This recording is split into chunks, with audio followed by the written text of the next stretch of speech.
마태복음 1장입니다.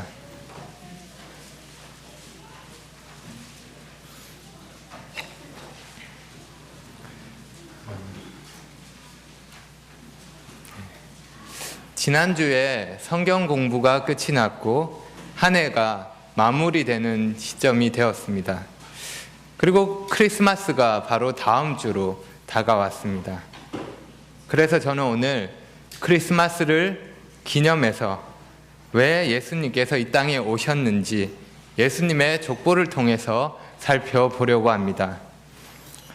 오늘 본문은 족보입니다. 우리가 성경을 읽다 보면 종종 족보를 만납니다. 여러분이 이렇게 족보를 만나게 되면 어떻게 하십니까? 발음하기 어려운 이름이 더 발음하기 어려운 이름을 낳고 더 발음하기 어려운 이름이 더 발음하기 어려운 이름을 낳고 읽는 것이 쉽지 않습니다. 그래서 우리는 족보를 만날 때 그냥 넘어가기도 하고 눈으로 대충 보기도 하고 보다가 지쳐 잠들기도 합니다. 여기 마태복음도 그러합니다. 그래, 성경을 한번 읽어보자 마음을 먹고 신약을 펼쳤는데 이 족보가 등장합니다. 그래서 성경을 읽으려 했던 열의를 식게 만듭니다. 여러분이 만약 책을 쓰신다면 책의 서론을 어떻게 시작하시겠습니까? 일반적으로 책의 서론은 흥미를 일으키는 것들로 가능하면 사람들의 관심을 모을 수 있는 내용으로 시작합니다. 하지만 지금 우리가 보는 마태복음은 어떠합니까? 완전히 반대입니다. 마태복음을 기록한 마태는 자신의 책을 족보로 시작하고 있습니다. 이건 마치 내 글은 재미없으니까 읽지 마세요 라고 말하는 것 같습니다.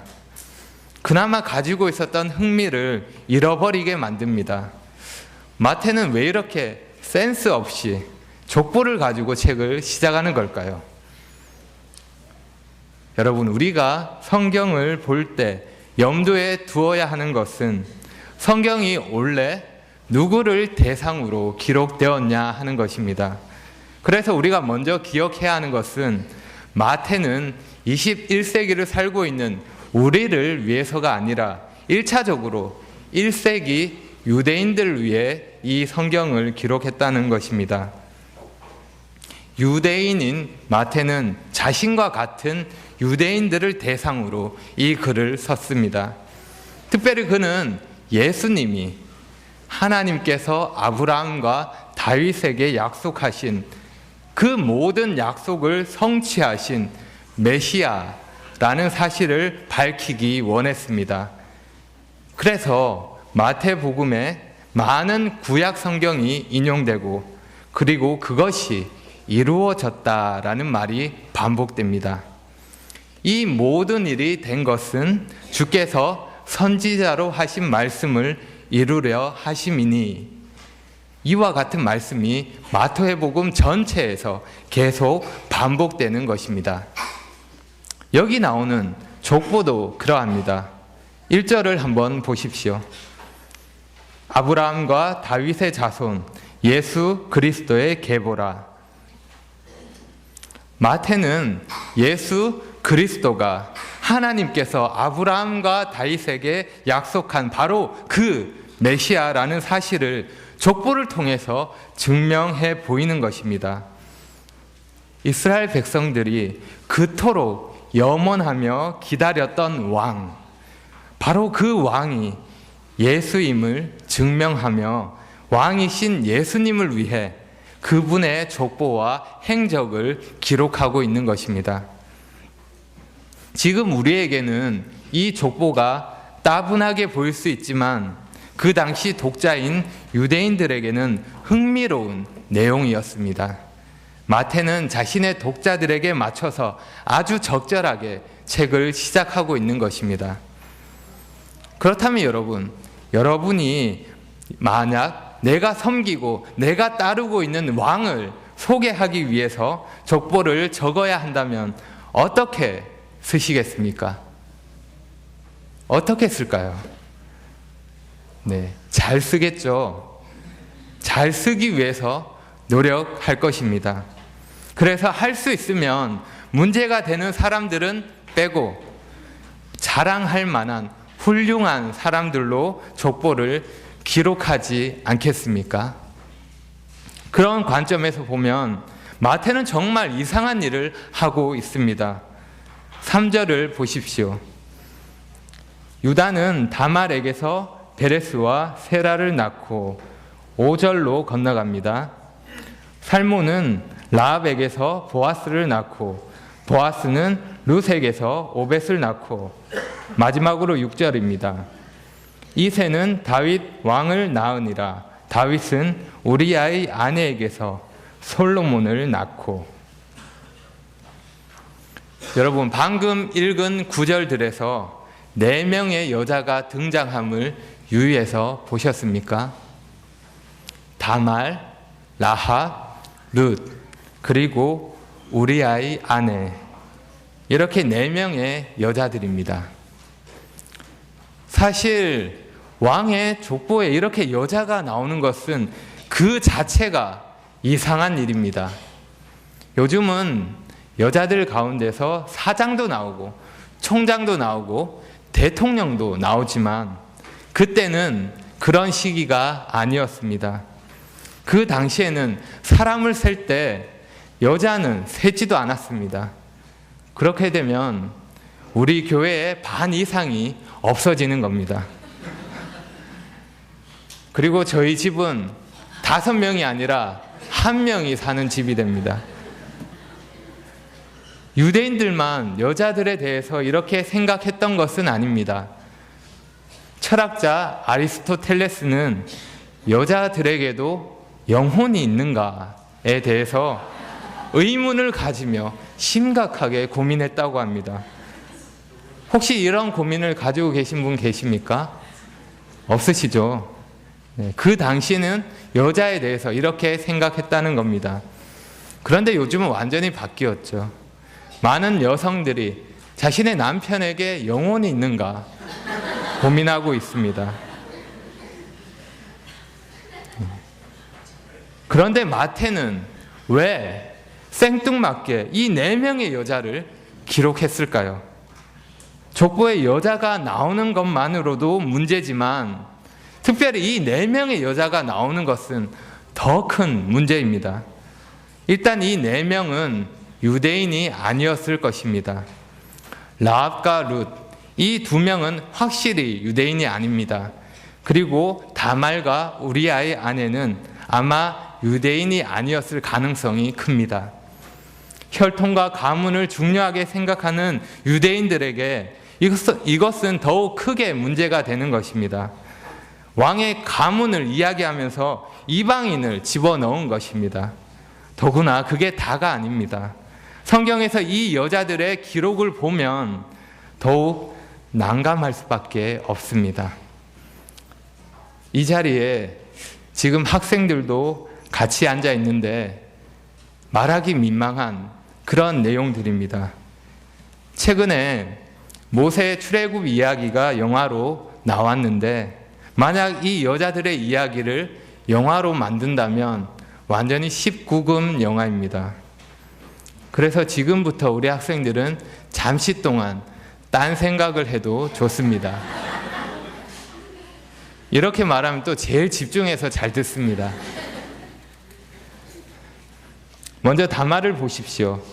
다말은 유다의 며느리입니다. 그녀는 자식이 없는 상태에서 남편이 죽어버리자 자식을 얻기 위해서 몸을 파는 여자로 변장해서 시아버지와 잠자리를 같이 합니다. 무슨 이런 일이 다 있습니까? 회개망측한 일입니다. 그 다음에 나오는 라합은 어떠합니까? 가나안의 여인 여리고의 라합은 변장한 정도가 아니라 원래 몸을 파는 여자였습니다. 직업이 그러했던 겁니다. 룻은 어떻습니까? 모압 여인입니다.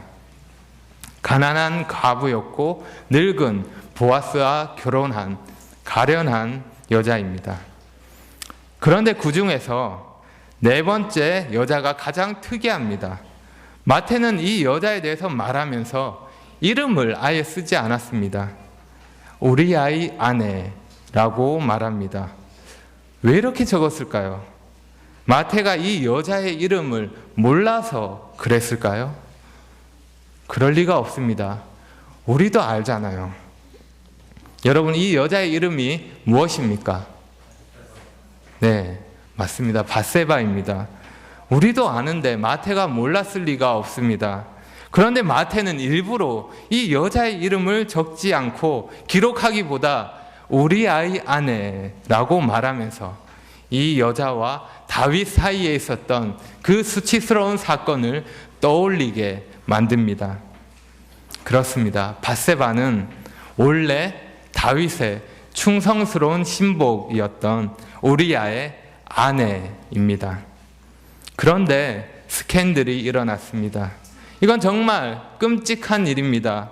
간음과 범죄 은닉, 살인교사, 사건 은폐까지 이 모든 일이 벌어졌습니다. 할 수만 있다면 어떻게 해서라도 지우고 싶은 뼈아픈 과거입니다. 그런데 마태는 오히려 그 일을 의도적으로 생각나게 하면서 예수님의 가문의 그 치부를 드러내고 있습니다. 여러분이 이런 족보를 보면 어떤 생각이 드십니까? 이거야말로 콩가루 집안이 아닙니까? 마태는 왜 굳이 이 여자들을 족보에 집어넣었을까요? 마태가 이렇게 한 것은 실수가 아닙니다.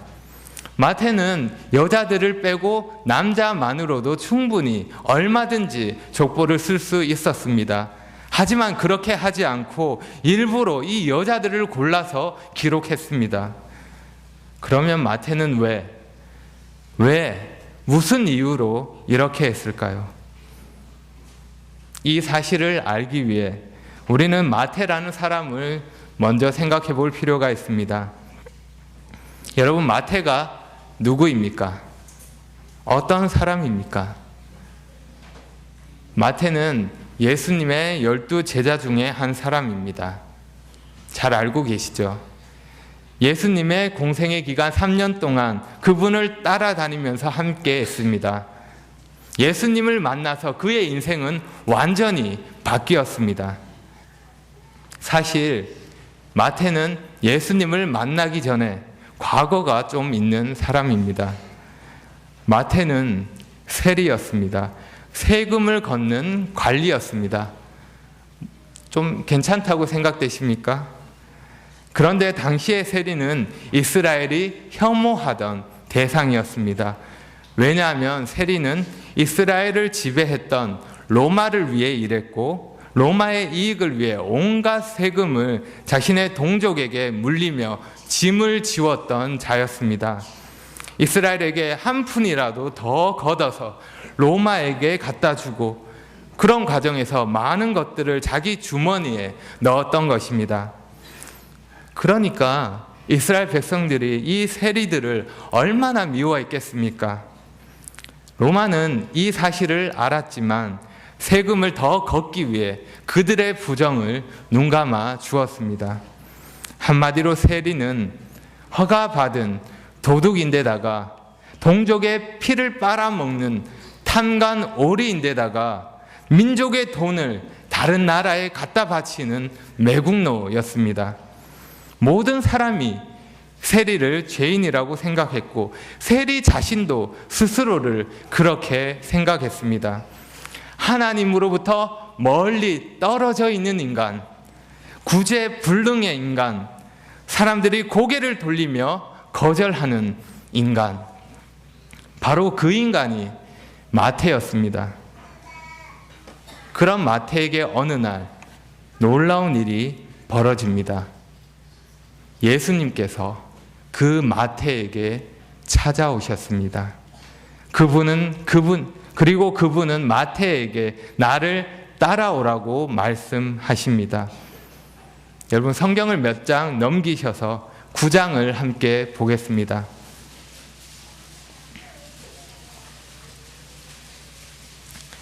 9장 9절입니다.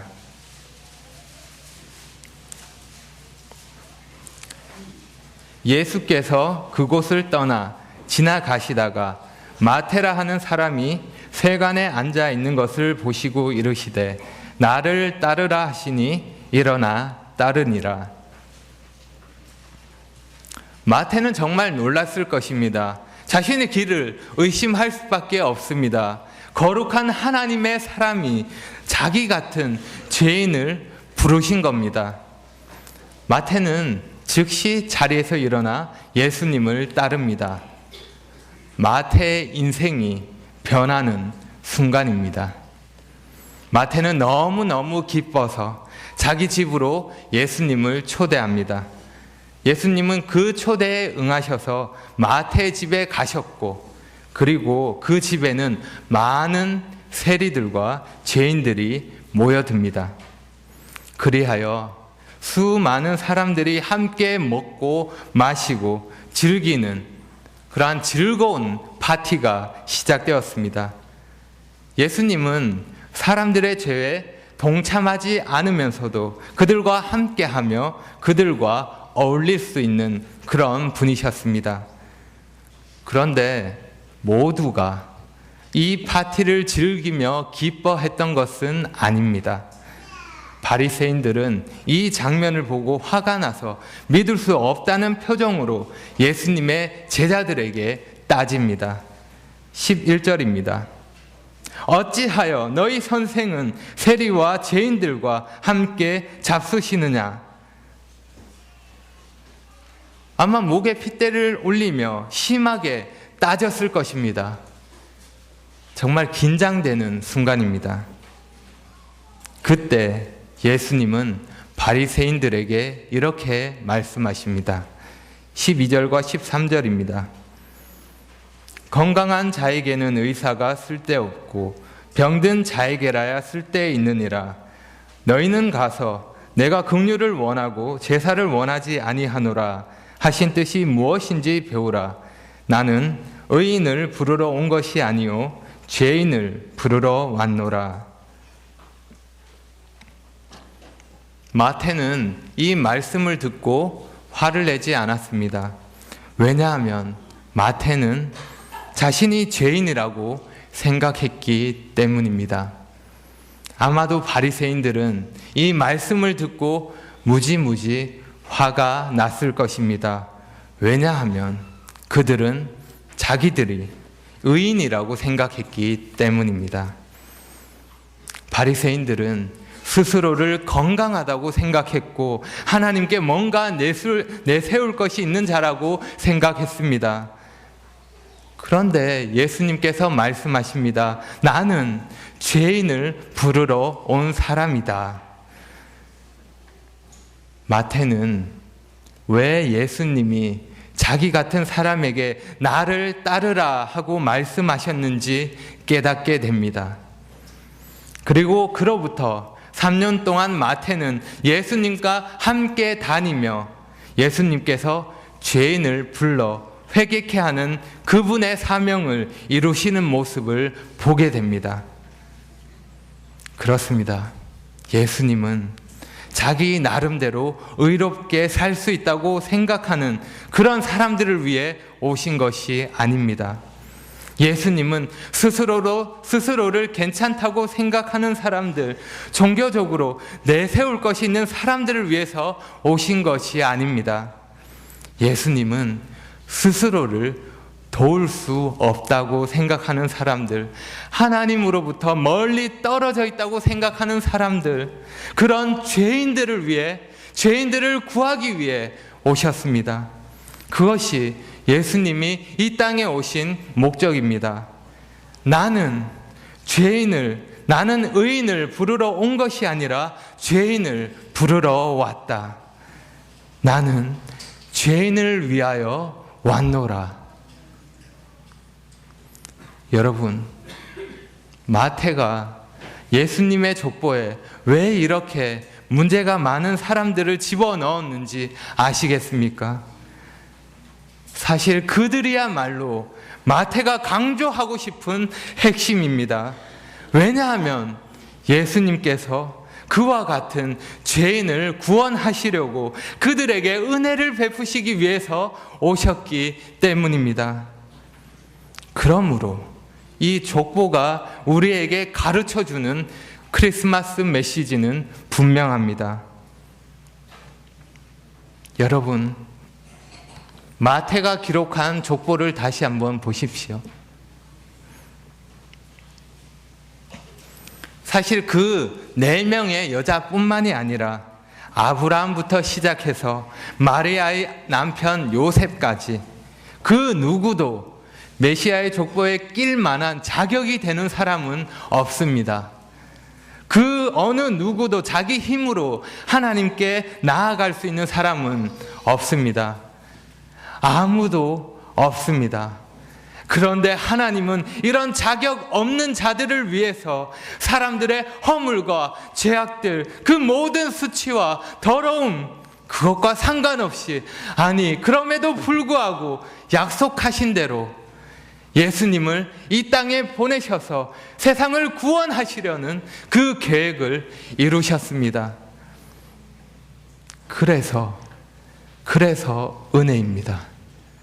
이 모든 것이 하나님의 은혜입니다. 하지만 사람들에게는 이러한 은혜가 익숙하지 않습니다. 그래서 여전히 자신이 뭔가를 해야 한다고 생각합니다. 자기가 한 어떤 일이 자신을 하나님께 받아들여질 만하게 만든다고 생각합니다. 내가 뭔가를 해야지 하나님께 가까이 갈 수 있다고 생각합니다.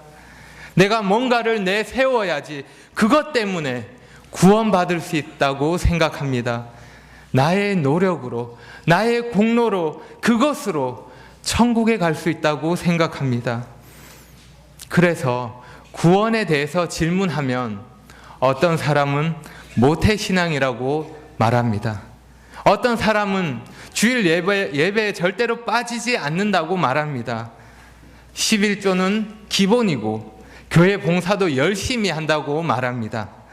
10수년을 꾸준하게 교회를 다녔다고 신앙의 연수를 내세우기도 합니다. 또 어떤 사람은 술, 담배를 하지 않고 비교적 깨끗하게 살았다고 말합니다.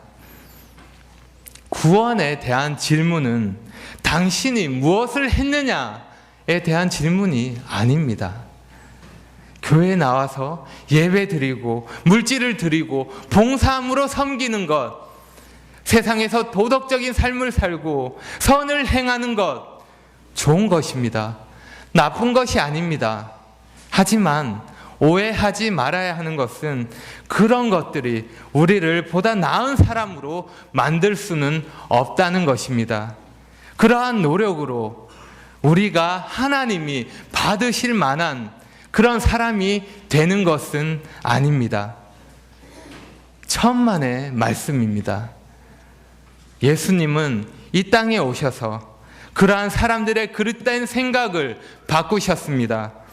내가 뭔가 좋은 일을 해야지 하나님께 갈 수 있다고 생각했는데 그것이 아니라는 것을 분명하게 가르쳐 주셨습니다. 여러분, 우리가 믿는 기독교는 우리가 무언가를 했느냐에 대한 것이 아닙니다. 기독교는 하나님께서 우리를 위해 무엇을 하셨는가에 대한 것입니다. 내가 할 수 없는 것을 하나님이 하셨습니다. 그래서 은혜입니다. 우리가 절대로 할 수 없었던 그 일을 예수님이 대신 하셨습니다. 예수님께서 친히 이 땅에 오셔서 하나님께 갈 수 있는 그 길을 열어주셨습니다.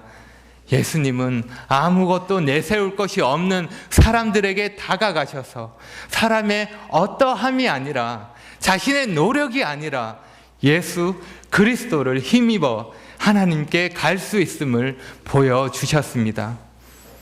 이것은 너무도 중요한 것입니다. 우리의 구원은, 우리의 영원한 생명은 내가 무엇을 했느냐에 달려 있는 것이 아닙니다. 그것은 하나님께서 나를 위해서 무엇을 하셨는가에 달려 있습니다. 이것이 크리스마스가 우리에게 주는 메시지입니다. 그러므로 기억하십시오. 우리의 어떠한 선행도 우리를 하나님께로 가게 하지 못합니다. 뿐만 아니라 그 반대로 우리의 어떠한 죄도 우리를 하나님으로부터 막지는 못합니다. 중요한 것은 하나님께서 예수 그리스도 안에서 나를 위해 하신 일입니다. 하나님이 우리를 사랑하셔서 우리를 위해서 그 아들 예수님을 이 땅에 보내셨고, 그 예수님이 우리를 대신해서 십자가에 못 박혀 죽으셨습니다. 우리를 위해서 대신 그 일을 하셨습니다. 그것이 중요한 것입니다. 여러분, 하나님과 함께 하기를 원하십니까? 구원받기를 원하십니까? 그렇다면 자기의 종교적인 배경이나 노력, 자기의 생각, 모든 것을 내려놓으십시오. 그리고 자신이 병들었음을, 내가 죄인이라는 사실을 인정하고 겸손히 예수님의 십자가의 은혜를 의지하시기 바랍니다. 여러분이 지금까지 어떠한 삶을 살고 왔든지 어떠한 삶을 살았든지 상관없습니다. 교회와 담을 쌓고 지냈든지, 교회에 10년, 20년을 다녔든지, 믿는 부모님 밑에 자랐든지 그렇지 않든지, 침례를 받았든지 안 받았든지 그 어떤 것도 상관이 없습니다. 나를 바라보지 말고 하나님을 바라보십시오. 내 행위를 바라보지 말고 하나님의 은혜를 바라보십시오. 예수님께서 나를 위해 하신 그 일에 집중하십시오.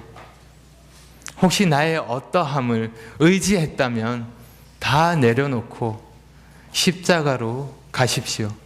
온 마음을 다해서 그 십자가의 사랑과 은혜를 받아들이는 여러분이 되시기를 바랍니다. 그럴 때 우리는 하나님의 사랑 안에서 안심할 수 있습니다. 내 행위에 달려있는 것이 아니기 때문에 그 사랑 안에서 안심하는 겁니다. 그래서 우리는 조건 없는, 변치 않는 하나님의 사랑을 찬양하고 감사하는 겁니다. 그것이 너무 고마워서 주님을 섬기고 주님을 위해서 사는 것입니다. 그래서 우리는 그 사랑을 확신하면서 이 모든 일에 우리를 사랑하시는 이 그분으로 말미암아 넉넉히 이긴다고 승리를 선포하는 것입니다. 그러니 여러분, 이번 크리스마스를 맞이하며 복음서에서 예수님의 십자가의 사건을 다시 한번 찬찬히 읽어보십시오. 그리고 십자가의 사랑을 묵상해 보십시오. 지금까지 내게 임한 하나님의 사랑, 그 사랑을 생각해 보시기 바랍니다. 그리하여 나 같은 사람을 구원하기 위해서 이 땅에 오신 예수님께 온 마음을 다해서 감사하며 찬양하십시오. 왕이신 그분께서 나를 위해 이 땅에 오셨습니다. 나 같은 죄인을 구원하기 위해서 이 땅에 오셨습니다. 그래서 나는 그 예수님 앞에 엎드려 경배합니다. 이것이 크리스마스를 올바르게 기념하고 축하하는 것입니다. 하나님의 넘치는 사랑과 하나님의 특별한 은혜가 이 크리스마스를 준비하고 기념하는 여러분의 마음에 가득 넘치기를 간절히 원합니다. 기도하겠습니다.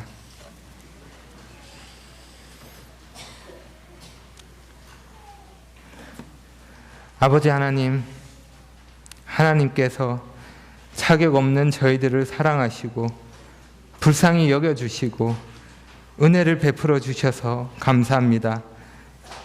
영원히 죽을 수밖에 없는 저희를 살리시려고 그 아들 예수님을 이 땅에 보내주시고 죄를 대신해서 십자가를 지게 하셨습니다. 저의 모든 죄를 십자가에서 용서하여 주신 그 은혜에 감사를 드립니다. 저희가 이번 크리스마스를 맞이하며 예수님이 왜 이 땅에 오셨는지 그러한 하나님의 넘치는 은혜를 기억하기 원합니다. 그리고 그 사랑을 받은 자로서 그 사랑을 실천하기를 원합니다. 저희의 마음을 주장하여 주시고 주님을 위해 살도록 힘을 주시고 지혜를 더해 주시옵소서. 모든 것 예수님의 이름으로 기도합니다.